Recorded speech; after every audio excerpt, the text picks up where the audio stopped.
Hello, hello! Welcome to the show. SykoYoda back here with some more Minecraft and another adventure. And today I'm dealing with either a head cold or some beautiful allergies going on. I don't know what it is for sure. But I wanted to give you an update on this and see how things are going here. Filled in a little section over here to kind of get an idea. This is where we kind of laid out what we were doing for a concept. And what the heck?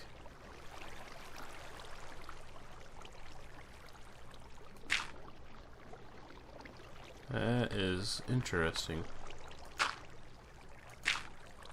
Something tells me that hat was caused by an Enderman. Huh.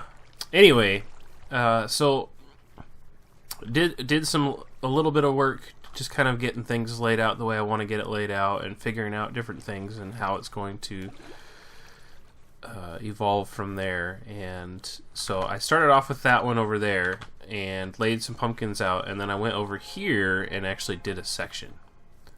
So a couple of things that need to be added in here still are some more trees, and then I also want to bone meal some stuff. But as you can see, the grass is almost completely grown in at this point. Still got a little bit more that needs to grow in. It also gives us an easy way to get from the portal to the mainland. And I thought about filling in all of these spots with the lily pads, but I think I want to leave them kind of sporadically placed. I don't think it's going to be a problem as I'm running through here. I mean, I'm very close to a lot of these holes and stuff, but I have very little chance of falling in just under regular running. You know, I'm not jumping around trying to avoid it or anything. Just pick my path decently, and it seems to be okay. So I'll work in an actual pathway, probably like come in and through here, and then start heading up and into the mountain from that point. But I got all the water stuff cleaned up, and I got a basic concept of what I want to do with that. There's lighting underneath almost all of this area. You know, there's a couple of spots that are quasi-dark, but I tried to go back in and fix them. But as you can see, there's pumpkins everywhere. So we stuck with that concept that we had going on, and it seems to be working pretty good. As long as the water sources are like this, yeah, you can get, you know, into a hole, but you can get back out easy enough. And now I want to go through and add in some more ambiance. I do not have... Actually, I can go grab some real quick. Also been doing some work over on the hole, not too much, but I've been working on the walls and figuring out the smoothness of lighting and all that stuff. About a quarter of the way done with that, and I like the way it's turning out. I think the first thing we need to do is grab some bone meal. I'm going to need more than this, more than likely, but I think I want to go like just right around the edge where it kind of meets the hill is where I will have the majority of the grass laid in. It makes the most sense to me. So do stuff like that, and that'll be a good tie-in as far as kind of smoothing everything out. So you're in this marshland here. Down low, it's going to be less tall grasses and stuff, but I could do like sporadically. I think there should be some more in this area just because it's so far back. And then as you get closer and closer to the water, there's going to be less and less of that, but it's going to give this nice overgrown feel. And then I want to get some more lighting put in here, because as I talked about before with the lighting on this it's not going to be high enough to really keep the spawn rates down. So I got to figure out a way to make that happen a little bit more. It's not like dire straight needs to be. Can I go one more? I don't think I can. Let's go ahead and put a pumpkin there, and then no, I don't want to put a pumpkins. That's why I grabbed the glowstone. Pumpkins in the tree thing. Yes, it still works as light, but it's so obvious that it's there. But if you put a glowstone in there, it's hidden a little bit better. I can go down one more on that too. Yeah, I totally can. And do I have my silk toucher on me? Of course I don't. Because that's the way I roll. Go down here. Take one more log out. Let's put this in my inventory so hopefully we don't have stuff disappear. Might have to do some repair on leaves. Might be a bit of despawning, but it should be okay. Alright, let's try that. Nope. Dang it.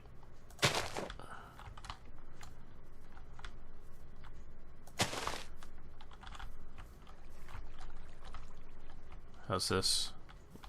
Still okay up here? Nope. Some despawning going on there. So I'm gonna have to do some harvesting of things as well here to try to keep the shapes that I want. Well, I'm getting tons of saplings dropping on me now. So that's the basic concept. Then we'll have some lighting in here along with that, but I think I'm gonna have to figure out if I'd have left that just one more up, I wouldn't have lost any of these leaves. Any of these trees gonna be taken down? No, I'll have to do some harvesting of that. Kind of want to leave them where they're at. And then once I fill in some more trees in the area, actually, this one's too tall, so this will be a perfect example. I'll take this down. I want a shorter tree here. Want the trees to feel kind of stunted because they would be. Get some harvesting going on from this as well. Kind of keep them short, and then I can work into my other concept for landscape and trees and design and all that stuff as we get further up into the hills. So the lower we are, the more stunted and basically overgrown and not overgrown. What am I trying to say? The more marshy it will feel, the more out of place and stuff like that. In fact, I want to even bring in the trees that you get from the savanna. I can't remember what they're called at the moment. Even though they have that orange hue, the wood bark is like really gray, like it's almost dying.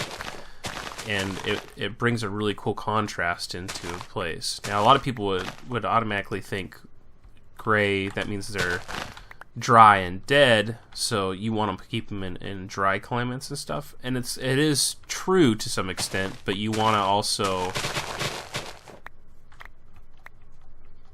have this feeling in the swamp where you have things that are decaying, where, you know, things are sick or whatever. And you get that grayish hue, that brownish gray hue that comes with those trees, and it really, really puts a feeling of age and decay into the project. Where the heck did the bat come from? We are over here at the hole, checking things out, and this was the concept that we had started laying out the last go. I'll continue on with the lighting in the walls like that, and then I've started putting in these lights that go out into the hole itself. As you can see, there's another one down there. I didn't want to do the whole thing because then it would just be like this stripe that went all the way down, which would kind of look cool, but it wouldn't look very organic.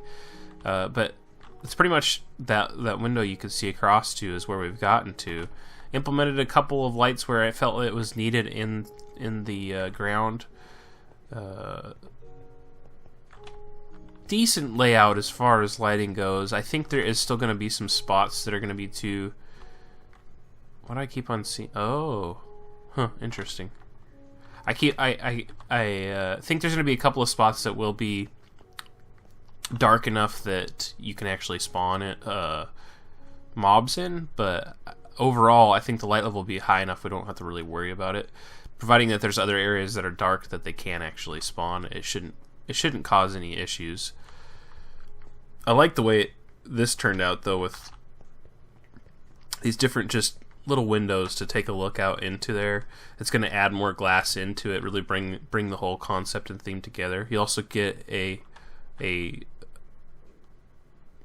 forced 3D view from the center. So if you're looking from the ladders in towards this, you're going to have these window pockets, which will bring in a whole bunch of texture and depth just from the multiple different layers. In a 2D environment, it's a very easy way to create this depth and 3D texture by doing stuff like this. It's something that you learn how to do when you're doing art, you know, be it pencil drawings or paintings or what have you. Because it is a 2D format, you got to find a way to create it a 3D feel to it. And essentially, even though this is a 3D environment that Minecraft is in, it is still a 2D thing. You know, it's not actually 3D. It's just because we are playing in an environment as a Steve or as our character, it gives us the feeling of being 3D. Now, if I remember correctly, there was a few swamp areas out in I want to say this direction, but I'm going to start cruising around here, and hopefully we'll find one fairly quickly where we just got a whole bunch of lily pads. But I've done a lot of exploring around here. You guys haven't got to see it too much. There's some pretty cool stuff here and there. I mean, like, this is a perfect example. With the water in there and everything, that nice hole in there. From this side, it looks amazing. Unfortunately, the area around this isn't too great. If you come over this direction and take a look at it again, it looks like it's been hacked on. It doesn't have enough. It's got plenty of texture. It's got plenty of elements to it, except for color. Like it's missing the color. I like the lava and everything in it, but yeah, the environment around it's kind of bleh. So, dealing with this cold and stuff, trying to figure out different things leading up to this, like how I'm going to go into the summer months. As you guys know, I tend to take time off and do various projects at Savannah. That's all Savannah. Around the house and stuff like that. So I've been coming up with the concept of a game to play through the summer, and I would mass record it ahead of time and then release it through the summer months. And I think I've narrowed it down to a couple of games. I'm gonna do some more research on them and see if one will work better than the other type of thing. But I want to give you a heads up that I'm planning to do something that is specific for the summer. And then I'm going to keep the Minecraft, but it'll probably only be a couple times a week versus 3 times a week through the summer months. But the goal is, and I don't know if this is going to happen, whatever my other game is that I'm going to play, to have enough in that in stockpile to basically release a game every day. So you'll have a new playlist, a new game to... That is weird. A new game to play. Oh, it just wasn't loaded all the way. A new game to watch, and it should be a lot of it type of thing. Yeah, I'd already hit it if it was this direction. I do have some desert over here, though. I'm probably outside of the 5,000 by 5,000, honestly. I don't recognize any of this. So, something to think about, and keep in mind for your summer viewing needs, is I should have something worthwhile going on the games channel for you guys, and hopefully you join me for whatever that is. It's one of those battles that everybody says that the more consistent and the more regular you are with a game, that people are going to be more interested in it. But at the same time, it's a value of content. So, like, in my opinion, if you're playing a game constantly, okay, this way. If you're playing a game constantly, and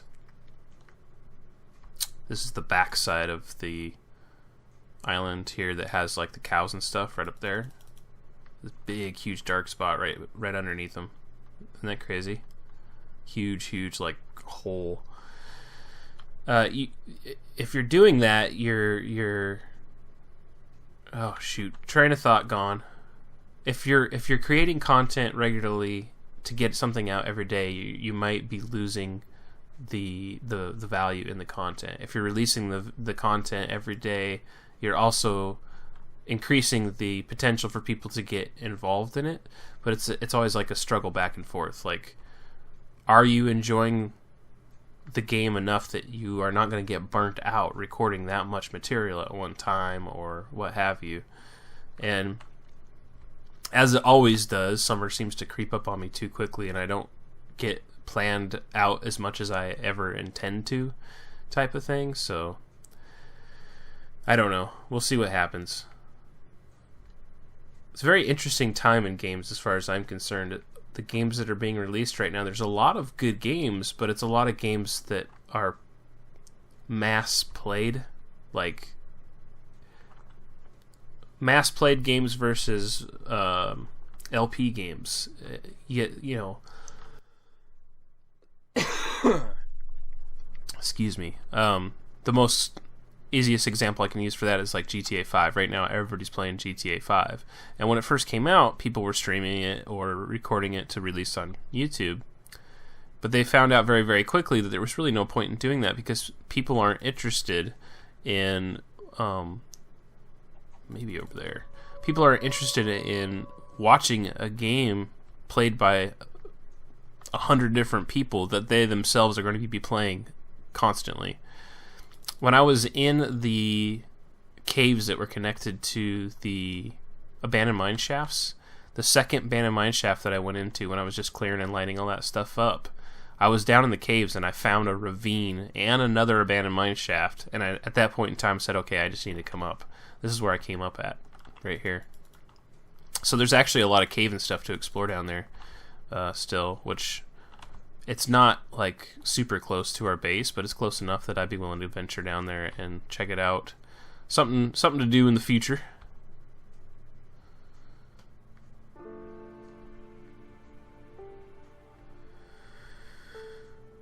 The beauty of this game. People that don't understand it, I don't think they ever will. I don't think they just get it. But those of us that have played this game and understand why it's so good and so pretty and accept the graphics for what they are and all that stuff, it just makes for amazing scenery. There you go. So this is what happens when a swamp generates in the middle of an ocean. A lot of these are missing because this is the place that I was last time I found it. I just went the wrong direction. And essentially, you got all these lily pads that just still spawn on the surface. So what we can do is come in here and grab lily pads all day, every day. Now eventually our boat's gonna break, but this is a heck of a lot easier doing it this way. Oh, but now the boat's starting to lag. Okay. It's a heck of a lot easier to do it this way versus getting out of it and grabbing them, because you do a lot of up and down jumping type of thing. You can come out here, find an area that has a whole bunch of them, and just come through and punch them.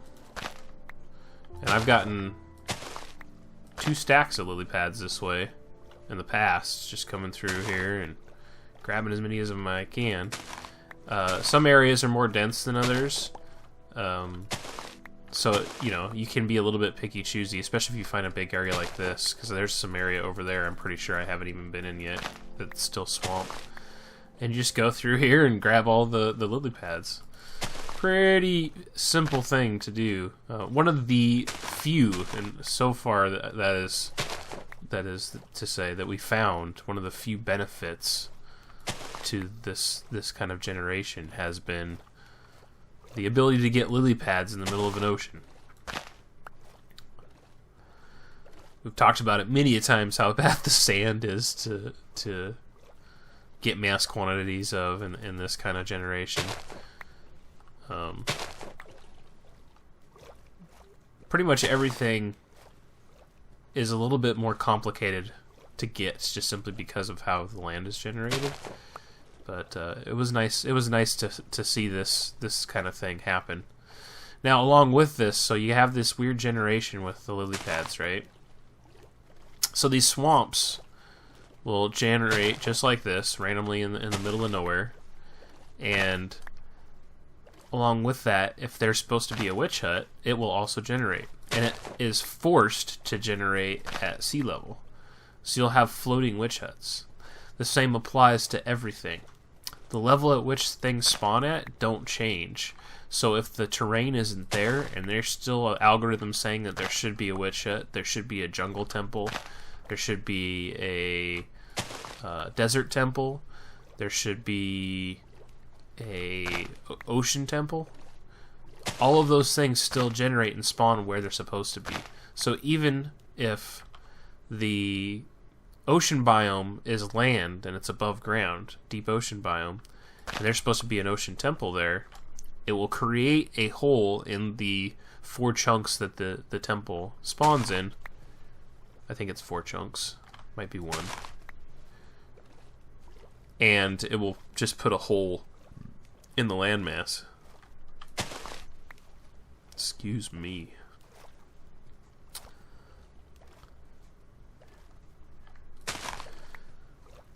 So that is why rain, and we haven't been over there yet, but that's why rain has a very odd looking generation for her ocean temple. We'll have to go over there and check that out one of these days when she's online. So I ended up getting about 3 stacks, just under 3 stacks in fact, out of that area. I pretty much completely took all of the lily pads out of there. I didn't see any more. But I want to say, like, I had some come back in, because I swear sections that I had completely omitted from having lily pad ended up having a couple show up again. I'm curious to know, I've never heard this, but I'm curious to know if that means that they actually come back. If they do, that's pretty epic. I was unaware of such a thing, but I mean, I guess what would be the other way of you getting a hold of them if that wasn't the case? They would almost have to have a way of them coming back. So interesting for sure. As you can see, I'm doing something here. Well, I've come up with a concept that I wanted to put into place of doing something pretty cool for this. It's pretty simple, but at the same time I think it will add a lot of entertainment value to the King of the Ladder. So I wanted to put this in place and see what you guys think about it. The only issue with doing this is I am losing some resources that took some time to get, but you know what? I think it's going to be worth it in the end. I gotta be very careful about how I do this here. I'm going to try to save as much of the lava as I can.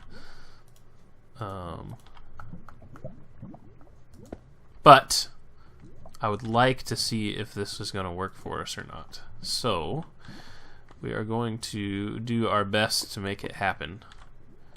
Let's see here.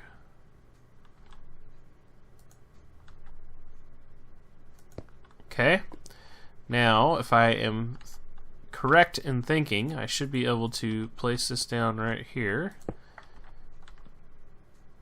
Oh, there is a lava source there still. I must have pulled the other one.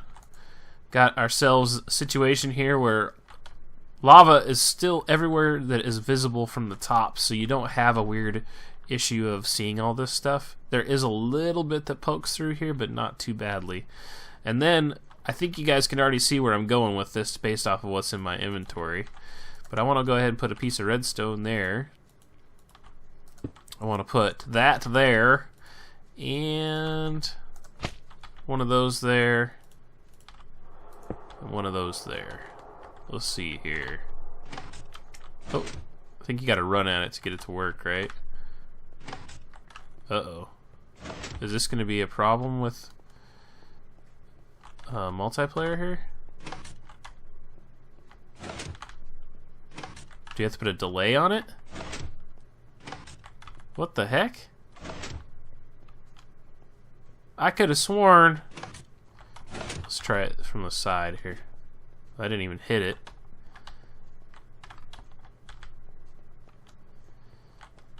I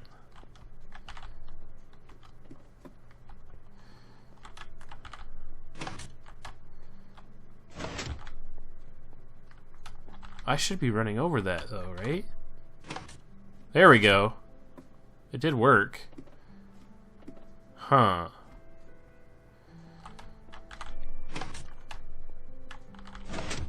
Do I have to put in a repeater somehow to get this thing to actually function the way I want it to? If I was coming out of this doorway... Huh.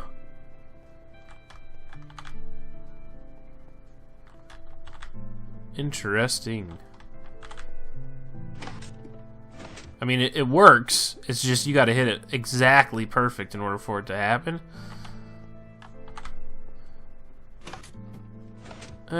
I think with some practice you could get it pretty quickly. It might be worth just keeping it implemented here.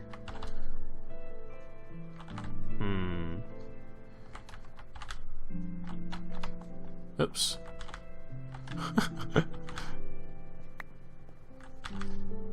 Ah! So annoying. I've done this in single player, and you can just run straight at it, and it'll pop you up. It works. I think I'm gonna leave it. A little bit of whimsy to it, a little bit of extra entertainment value out of it. I mean, you can still access this from the ground, so it's not that big of a deal. But I like the concept, and you know, overall it's fairly cheap to implement. It's not super expensive, which is always nice. It'll also add quite a bit to the decorative aspect of here. It's always something that's kind of nice to have. Add a little bit of flair into it and whatnot. And now if you come straight at this, it works. Oh, okay. So should I do them sideways?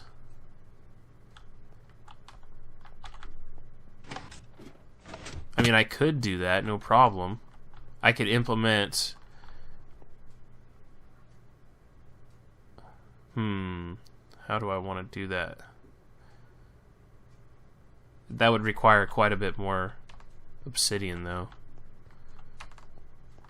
I could put in side thing. So I could put another pressure plate right here, essentially, and then you would have it, no problem. Right?